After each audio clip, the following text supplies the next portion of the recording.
오늘 말씀 제목이 여호와 이레 준비해 주시는 하나님. 창세기 22장은 너무나 우리가 잘 아는 말씀이에요. 하나님께서 아브라함에게 100세에 낳은 아들을 번제로 드리라고 하죠. 이 번제라고 하는 게 성경에 보면은 불로 태워서 드리는 제사거든요. 하나님께서 아들 이삭을 불로 태워서 드리라고 합니다. 야, 이거 이해할 수 있습니까? 말도 안 되는 이 말씀에 아브라함이 순종을 하죠. 근데 이렇게 순종할 수 있었던 이유가 뭐냐? 한 가지예요. 딱 신뢰. 좋으신 하나님에 대한 신뢰 때문에 순종하는 거예요.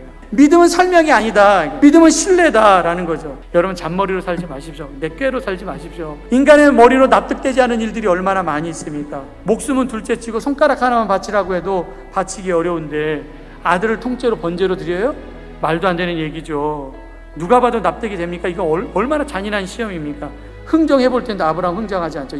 22장 3절에 보니까 아브라함이 아침에 일찍 일어나 나귀의 안장을 쥐고 아들 이삭을 데리고 번제에 쓰려면 쪼개어가지고요. 그리고 이제 하나님께서 예비한 곳으로 가게 됩니다. 아침 일찍 움직였다라는 것은 머뭇거리지 않고 신속하게 움직였다라는 거죠. 성경에는 아브라함의 표정도 안 나와 있고 마음의 표현도 나와 있지 않는데 아마 이삭도 평소와는 다르다라는 것을 느꼈을 거예요. 그래서 7절에 이렇게 얘기를 하죠. 빨간 것만 읽겠어요. 번제로 드릴 어린 양은 어디 있습니까? 이 질문을 들었을 때 가슴이 찢어질 거예요. 너야? 이렇게 얘기하고 싶었을 거예요.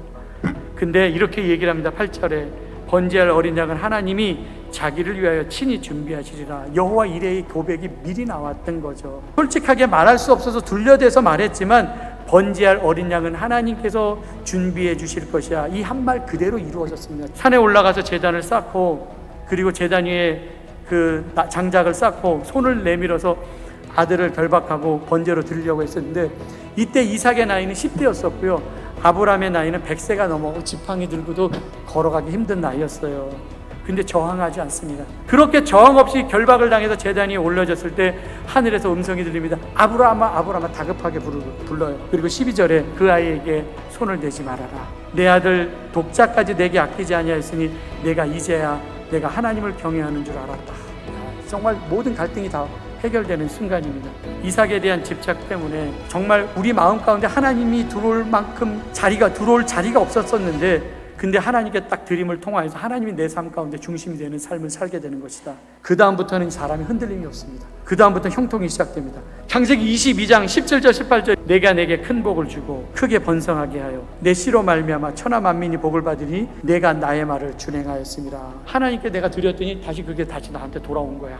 그 다음부터 하나님께서 나에게 복을 주시는데 드림을 통하여서 여호와 이레 더 좋은 것으로 하나님께서는 준비하고 계십니다. 딱 눈을 들어보니까 순양이 숯불에 걸려서 뿔이 숯불에 걸려가고 움직이지 못하고 있었습니다. 그리고 나서 14절에 아브라함이 그 땅 이름을 여호와 이레 여호와의 산에서 준비되리라.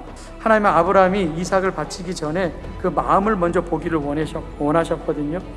우리가 예배를 드릴 때마다 단 한 번의 예배를 드리더라도 나를 위해서 독생자 예수님을 아낌없이 이 땅에 보내주신 하나님의 마음을 좀 알았으면 좋겠고 100세에 얻은 독자를 결박해 놓고 칼을 찌르려던 아브라함의 심정이 우리의 가슴 속에서 재현되기를 원합니다.